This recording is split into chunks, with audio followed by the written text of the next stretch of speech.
Hello दोस्तों, flat wisely में आप सभी का स्वागत है। आज से हम लोग कर रहे हैं मॉक टेस्ट पेपर 1 का subject environmental studies and pedagogy. तो इससे भी 30 क्वेश्चंस आते हैं सब्जेक्ट से। So let's continue. इसमें आपकी साइंस पूछ ली जाती है, आपकी सोशल साइंस आ जाती है, मतलब एनवायरमेंट से रिलेटेड इसमें सारी चीज़ें आ जाती हैं। So let's start. So our first question is, a class 5th teacher takes an aluminum foil and puts it in water and shows that it floats. एक टीचर है 5th क्लास की, उन्होंने जो हम खाना जिसमें रख के ले जाते हैं, जो फॉइल पेपर होता है, उसको पानी में डाला है। उन्होंने दिखाया कि वो पानी के ऊपर फ्लोट कर रहा है, मतलब वो पानी के ऊपर तैर रहा है, डूब नहीं रहा। She then crumples and squeezes the foil tightly and put it in water again and shows to the students that it sinks. अब टीचर ने क्या किया कि उन्होंने ना वही फॉइल पेपर उठाया, ठीक है, उसको फिर ना बिल्कुल तरोड़ मरोड़ दिया, उसको बिल्कुल स्क्वीज अप कर दिया, चूरा टाइप बना दिया उसको मतलब एक होता है ना स्क्वीज करना, जैसे हम नींबू को निचोड़ते हैं ना, वैसे उस पेपर को निचोड़ दिया, उस एल्यूमिनियम फॉइल को बिल्कुल टाइटली, और एक बॉल सी बना ली, और उसको फिर दोबारा से पानी में डाला तो वो डूब गया। पहले वो फ्लोट कर रहा था, पहले वो तैर रहा था, और अब की बार वो डूब गया। She then asked the students to think and give reasons why they think this has happened. तो टीचर ने बोला कि अब आप सभी बच्चे बताओ सोच के कि ऐसा क्यों हुआ। तो अब इसका मतलब जो टीचर है वो यहाँ पे क्वेश्चन है, which one of the following process skills will be used in answering the question, कि कौन सी स्किल्स यूज़ होंगी बच्चों को आंसर देने के लिए। सो हमारे पास ऑप्शंस है क्लासीफाइंग, ऑब्जर्विंग, मेजरिंग, हाइपोथेसाइजिंग। सो आपके पास 2 सेकेंड्स है, सोचो आंसर क्या होना चाहिए। So the answer is observing, option B. तो यहाँ पे सॉल्यूशन ये है कि ये जो एक्सपेरिमेंट कंडक्ट किया है टीचर ने, इसे बच्चों ने ऑब्जर्व किया है, जहाँ पे जब बच्चे ऑब्जर्व कर रहे तो वो देख रहे हैं कि टीचर ने डिफरेंट स्किल्स का यूज़ किया है। एक बार उन्होंने फाड़ा, एक बार स्क्वीज, मतलब डिफरेंट प्रोसेस हुआ है, ठीक है, स्टेप्स आए हैं। तो बच्चों ने क्या किया, यहाँ पे सिर्फ ऑब्जर्व किया, इसलिए आंसर होगा observing. So our next question is question number 2। In the context of EVS pedagogy, all of the following are desirable practices except। EVS pedagogy के अकॉर्डिंग कुछ डिज़ायरेबल प्रैक्टिसेस हैं, कुछ ऑप्शंस में दी हुई है, सिवाय एक के। तो वो एक कौन सी नहीं है EVS pedagogy के अंदर प्रैक्टिस जो कि डिज़ायरेबल नहीं है, जो कि फॉलो नहीं होती है। First, nurturing the identity of the child. Second, acknowledging the superiority of textbook knowledge over actual observation. Third, promoting plurality of texts and contexts. Fourth, building capacity for critical thinking and problem solving. आपके according इन चारों में से कौन सी ऐसी practice या characteristics नहीं है जो कि EVS pedagogy के अंदर आती है? So the answer is option B, acknowledging the superiority of textbook knowledge over actual observation.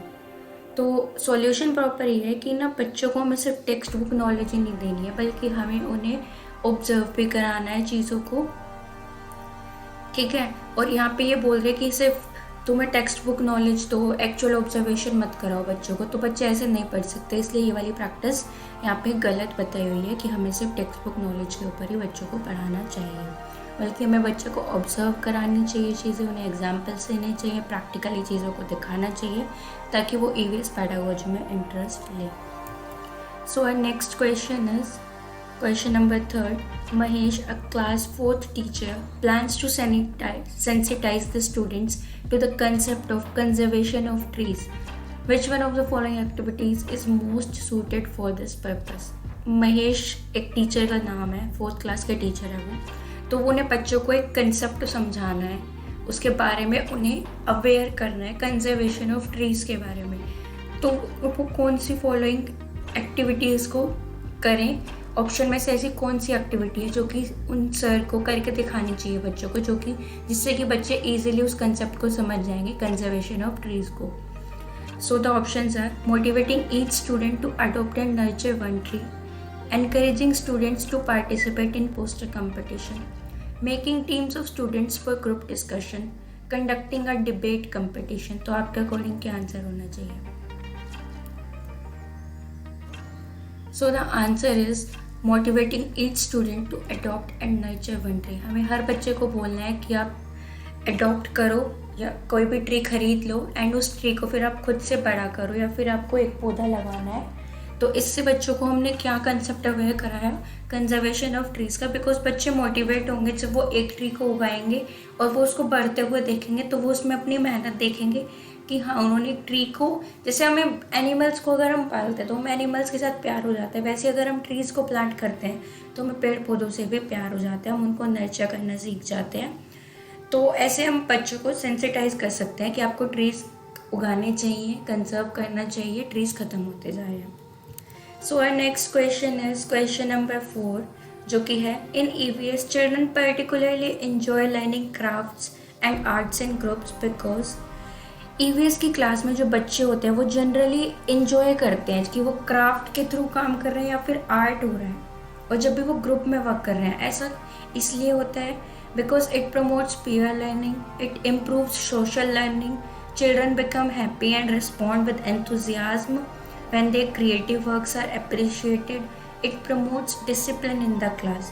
तो आपके अकॉर्डिंग इनमें से कौन से ऐसे 2 या 3 ऑप्शन हैं जो कि बच्चे जब EVS की कोई ग्रुप एक्टिविटी कर रहे होते हैं तो इंजॉय करते हैं, सीखते हैं उससे?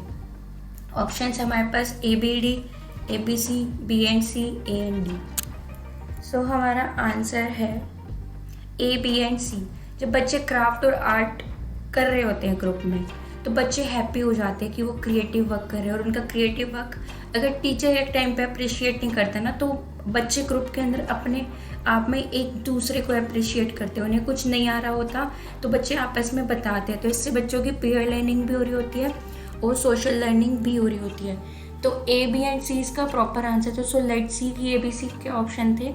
It promotes peer learning, peer learning हो रही है कि बच्चे एक साथ बातचीत कर रहे हैं, अच्छे से सीख रहे हैं, काम मिलजुल कर रहे हैं। इट इम्प्रूव सोशल लर्निंग, बच्चे सोशल लर्निंग में आ जाते हैं क्योंकि जब वो एक दूसरे से बातचीत कर रहे हैं तो डैट मीन्स कि वो सोशल हो रहे हैं। वो भले ही अपने क्लासमेट से बात करें, अपने टीचर से बात करें, बट वो सोशल हो रहे हैं बिकॉज दोनों बच्चों के डिफरेंट आइडियाज़ होंगे, दोनों बच्चों का धर्म अलग होगा, कल्चर अलग होगा, तो वो सोशल हो रहे हैं। सी आता है कि चिल्ड्रन हैप्पी हो जाते हैं और रिस्पॉन्ड करते हैं और उनमें एक एंथुजियाज्म आ जाता है कि हाँ क्रिएटिविटी करनी चाहिए, उससे उनके वर्क को अप्रिसिएशन मिलता है। So our next question is question number 5, which is experimentation is one of the indicators of assessment. जब भी कोई असेसमेंट होता है तो एक्सपेरिमेंट करना उसका एक पार्ट है EVS के अंदर, ठीक है। Which one of the following is the most appropriate way of assessing experimentation indicator. तो नीचे कुछ वेज दी हुई है, तो उनमें से कौन सी अप्रोप्रिएट वे है कि कोई भी जब एक्सपेरिमेंट कर रहा है उसका इंडिकेटर, कि वो एक्सपेरिमेंट क्या इंडिकेट करता है ये चीज़ शो करने के लिए। सो ऑप्शंस है creative writing, demonstration, hands on activity, picture reading. तो आपके अकॉर्डिंग क्या होना चाहिए answer? So the answer is hands on activity. Hands on activity क्यों है अप्रोप्रिएट वे एक्सपेरिमेंट करने की? मेन यही है कि बच्चे को हम पहले तो वो पिक्चर वो देखता है जो कि उसमें दिखाया गया है, फिर वो उसको रीड आउट करेगा, फिर वो अपने माइंड में सोचेगा कि क्रिएटिवली इसको ऐसे करना है, एंड देन वो डेमोन्स्ट्रेट भी करता है खुद से। इवन टीचर भी डेमोन्स्ट्रेट करके दिखाते हैं, ठीक है। तो हैंड ऑन का मतलब ये है कि जब बच्चा खुद कर रहा है तो वो कुछ ना कुछ मीनिंगफुल रिप्रेजेंटेशन शो हो रही होती है, और जो बच्चा है वो टीचिंग और लर्निंग के प्रोसेस में बहुत अच्छे से सीख रहा होता है उस टाइम पे, क्योंकि वो खुद फॉलो कर रहा है, खुद स्टेप्स को फॉलो कर रहा है, खुद वो एक्सपेरिमेंट करके देख रहा है। एंड बहुत सी चीज़ें होती है जब बच्चा खुद एक्सपेरिमेंट करता है, जो टीचर एक टाइम पे बताना भूल जाती है, तो वो बच्चा खुद ऑब्जर्व कर लेता है। तो ऐसी कौन सी कंडीशंस होनी चाहिए जो कि नेसेसरी है कि बच्चों को जब आप एक्सपेरिमेंट कराते हो, तो वो है focus the students' attention on both the present activity and connected information to information from the students' past experiences in their own lives. Without this, the information will not be connected and a fragile memory will be created at best.